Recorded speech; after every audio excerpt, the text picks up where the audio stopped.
Malgré l'heure tardive, impossible pour moi de ne pas marquer le 120e anniversaire de la mort du Sfat Emet, Rabbi Yehuda Aryeh Leib Alter, de son vrai nom, celui qui à la fin du XIXe siècle a fait de Gour un petit endroit à quelques kilomètres de Varsovie, la plus grande chassidoute de Pologne, et qui en Israël encore aujourd'hui compte le plus grand nombre de fidèles. Orphelin très jeune, élevé par son grand-père, le Chidouché Harim, contraint et forcé par les chassidim eux-mêmes, le Sfat Emet prend la tête de la chassidoute de Gour à 23 ans à peine. Et au-delà de la chassidoute de Gour, le Sfat Emet a laissé derrière lui une série de livres sur la Torah, le Talmud et la Halacha, la loi juive, ouvrages devenus des références absolues dans tous les milieux du judaïsme, notamment dans le domaine de la pensée juive.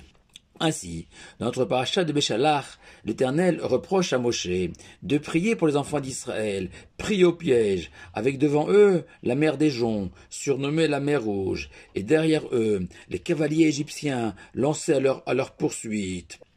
Et Dieu lui reproche « Ma titzak Elai », signifiant « Arrête de crier ». Le temps est à l'action, pas à la prière. Lève ton bâton, étends ton bras sur la mer et fends-la.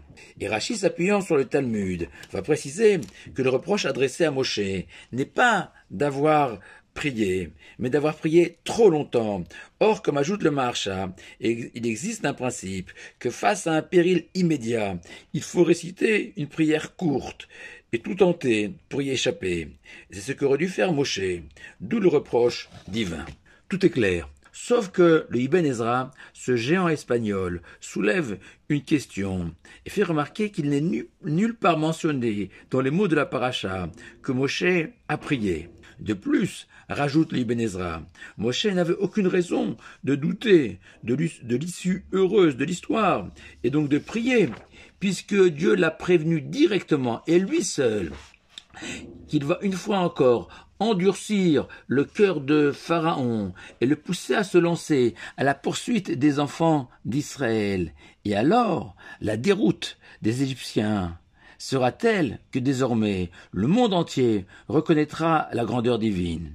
Et le Ben Ezra en conclut que contrairement à l'explication du Talmud, ce n'est pas Moshe qui a prié trop longtemps, mais les enfants d'Israël eux-mêmes qui ont prié trop longtemps.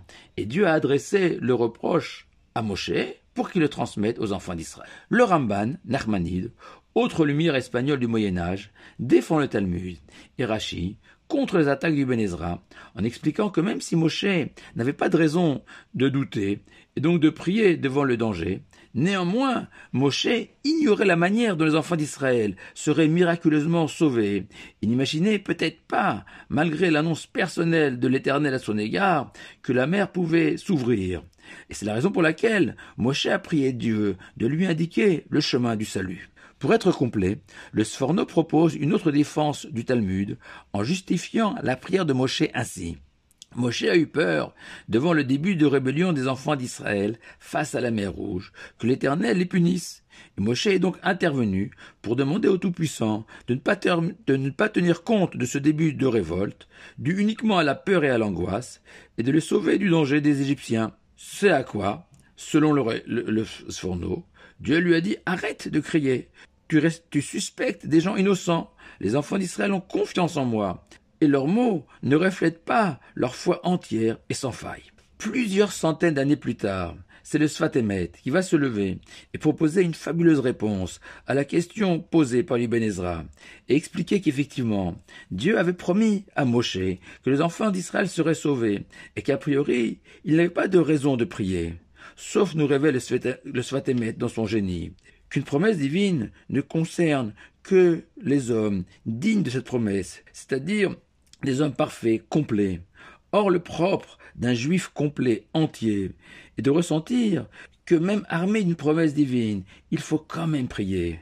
Car la prière, au-delà d'une simple demande, représente ce lien indispensable entre Dieu et les hommes. Et ce lien doit être permanent à chaque instant, quelles que soient les circonstances de la vie, et qu'on ne prie pas seulement pour demander la santé, la réussite, etc. Et c'est la raison pour laquelle Moshe a prié, et ce même si le texte sacré ne le mentionne pas.